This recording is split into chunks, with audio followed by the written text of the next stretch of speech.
Hi there, thanks for clicking on this video.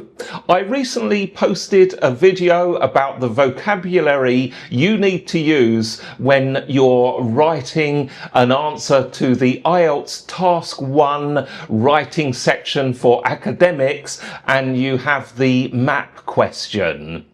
So what I thought I'd do to add to this video is give you a sample from the monthly workshop that I do online, and this is just a section of the workshop where you can learn about the main strategies of answering the map question. So the previous video, and I'll put a link here, is all about the words, the vocabulary you need.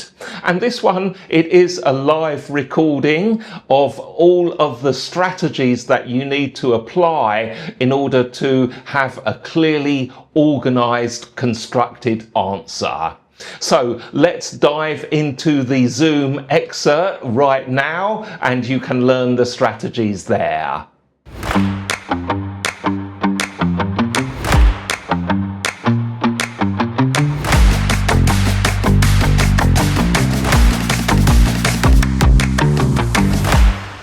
So this really is the same strategy that I talked about with the task 1 last night, all right? And you have exactly the same approach of overview and details. So the overview is your opening paragraph. And with the map question, there are only 2 maps. So your details will be map 1 for 1 paragraph and then map 2 for another paragraph. So when you have a map question, it's always these three paragraphs: overview, map number 1, and map number 2. And once again, you know, last night I was talking about the key features and the 2 or 3 significant trends. Well, with a map, you're going to identify the biggest changes between the maps, okay? And I'll show you an example here. That's in the overview. Your overview is what has changed most significantly. And then in the map number 1 paragraph, you just describe everything that you can see in map number 1. And then when you get to map number 2, then you describe all of the differences, what you can see in map number 2, and how it is different to map number 1, okay? So here is an example. This is like my own homegrown map question, so the kind of appearance will look a little bit different here, but it sort of illustrates the basic idea. Map number 1 is in 2007, and map number 2 is in 2017.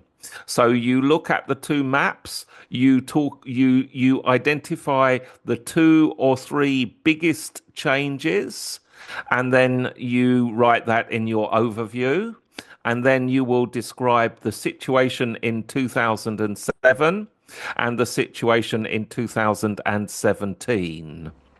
Here, I would say the biggest changes, the key features. Number 1 is the reconstruction of the stadium. It's kind of been broken down into individual pieces. There's no change to the athletic track and football ground.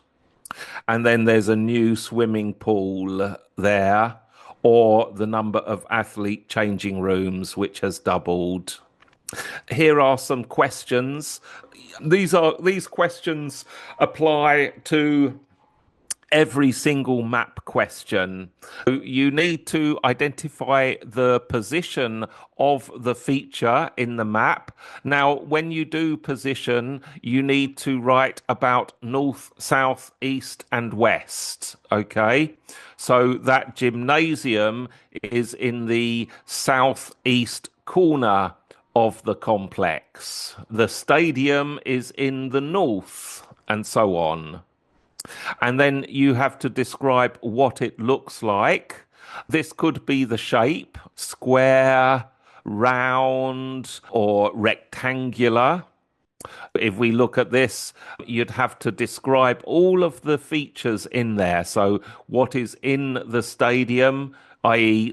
there are toilets, there is a VIP centre, the seating area, the ticket office and the restaurant. You'd have to mention all of those facilities. The position of the football ground and the fact that it has the running track on the outside with the football pitch inside the running track. And then the road, the shape and direction of the road.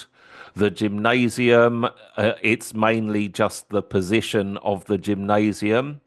And then finally, the location of the athletes' changing rooms. And you can see I've got 3 changing room facilities there. So you'd describe just all of that stuff as it is shown on the map. And then with 2017, once again, you don't go through the whole thing, but you have to describe what is different in 2017. It's a new public seating area, an individual toilet block. The restaurant has been moved a little bit closer to the ticket office. There's a VIP centre which is larger. The road is the same, so there's no change to the road, and things that do not change also should be mentioned there. And then there's a new swimming pool, and the athlete changing rooms have doubled in number. So this is just the example. It doesn't matter what map you have, you take that approach. Okay. There we have it, ladies and gentlemen. That is an excerpt from the monthly live workshops that I do to help people prepare for their high score in the IELTS test. Now, remember, if you want to join this workshop, it's free to anyone. It runs Monday, Tuesday, Wednesday, Thursday and Friday, 1.5 hours for every meeting. Not only do you get the workshop meetings where you can ask me anything, you also get to download all of the slides that I use as PDFs, and you get access to the recordings, and I also give you lots of practice exercises. If you're taking the IELTS test soon, this is a really useful workshop for you to get that high score that you need. And all you have to do is go to the website and register.